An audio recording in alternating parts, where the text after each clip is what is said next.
रमेश, रमेश। अरे जगदीश, तू यहाँ आना भाई, ऊपर आना। नहीं, मैं थोड़ा जल्दी में हूँ यार, फिर कभी फुर्सत में आऊंगा। तू एक मिनट नीचे आ। अच्छा मैं नीचे आता हूँ, तू रुक। हाँ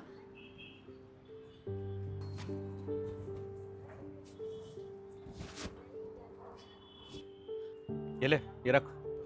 जगदीश, इतने सारे पैसे किस लिए? साले, तू मुझे नहीं बताएगा तो क्या मुझे पता नहीं चलेगा? क्या क्या नहीं पता लगेगा भाई? ड्रामा बंद कर अपना। दोस्त हूं मैं तेरा।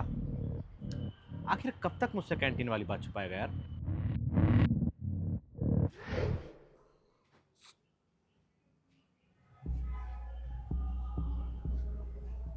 क्या हुआ जी? ये सामान क्यों उल्टा पुल्टा पड़ा है? कमेटी वाले आए थे शालिनी। उन्होंने कहा कि रिहायशी इलाका है, हम यहाँ अपनी कैंटीन नहीं चला सकते। और जाते जाते हमारा सारा सामान, चूल्हा, फ्रिज, बर्तन सब उठा कर ले गए। पर ऐसा कैसे कर सकते हैं वो लोग?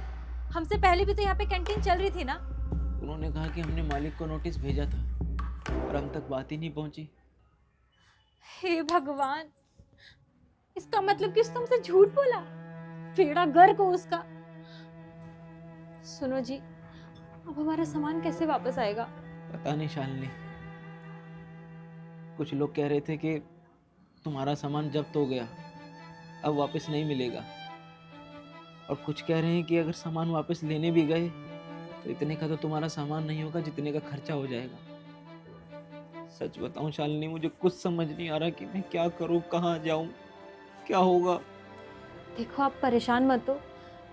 जब तक चीजें ठीक नहीं हो जाती, हम पहले की तरह अपना आलू के पराठे का ठेला चला सकते हैं।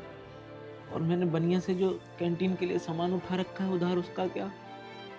वो फ्रिज, उसकी किस्तें, ये सब कर्जा कहाँ से चुकाऊंगा मैं?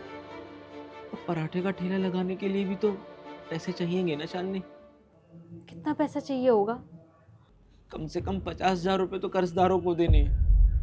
और अगर ठेला लगाने भी लगे तो पराठे के ठेले के लिए भी 20 से 25,000 रुपये चाहिए शालिनी। इतने पैसे कहाँ से आएंगे? आप अपने दोस्त से क्यों नहीं मदद मांगते? जगदीश भैया से। मुझे यकीन है वो आपकी मदद जरूर करेंगे। नहीं शालिनी, मैं उससे मदद नहीं मांग सकता। उसने पहले ही मेरे लिए बहुत किया है। फिर कहाँ से लाओगे आप इतने सारे पैसे?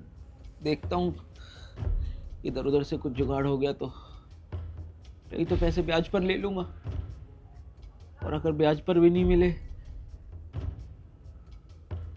तब जाऊंगा जगदीश के पास, आखिर में मदद मांगने के लिए। कहाँ खो गया रमेश?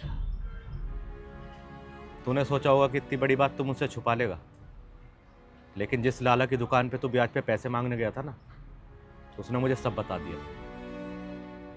ये ले, ये 1 लाख रुपए हैं, और इससे ज़्यादा चाहिए हो तो बिना संकोच के मुझे बता दियो, मैं भिजवा दूंगा, वरना मैं खुद देने आ जाऊंगा। ले पकड़े से। नहीं नहीं भाई, ये बहुत है, और नहीं चाहिए। और हाँ, मुझे माफ़ कर दियो यार, मैंने तुझसे वो कैंटीन वाली बात छुपाई। क्योंकि लोग वैसे भी तेरी मेरी दोस्ती का मजाक बनाते हैं। उनको लगता है कि मैंने तुझसे दोस्ती तेरी अमीरी देख के की है, जिसका मैं फ़ायदा उठाता हूँ। बस लोग हमारी दोस्ती पर सवाल ना उठाए, इसलिए मैंने तुझे कुछ नहीं बताया था। मैंने सोचा इधर उधर से इंतज़ाम कर लूँगा, और अगर कहीं बात नहीं बनेगी तो आखिर में तेरे पास आऊँगा। अबे पागल, दोस्त दोस्त होते हैं, और दोस्ती में कुछ अमीरी और गरीबी नहीं होती। आज तू परेशानी में है तो मैंने तेरी मदद कर दी, और मैं जानता हूँ कल अगर मुझे कुछ दिक्कत हुई ना तो मेरा ये दोस्त सबसे आगे मेरी मदद करने के लिए खड़ा रहेगा। और यार, लोगों का क्या है, जो कहते हैं कहने दे। अरे जगदीश भैया, आप नीचे क्यों खड़े हैं? ऊपर आइए ना। नहीं भाभी, आज थोड़ा जल्दी में हूँ, फिर कभी फुर्सत में आऊंगा।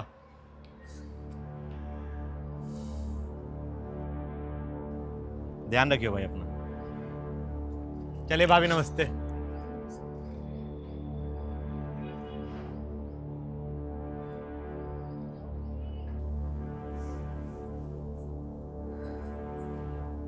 शालिनी, ये 1 लाख रुपए है, जगदीश देकर गया।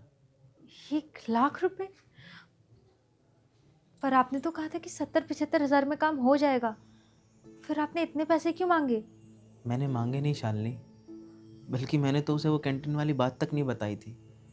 पता नहीं उसे कहाँ से पता लग गया, और जैसे ही उसे पता लगा, देखो वो घर तक आ गया पैसे देने के लिए।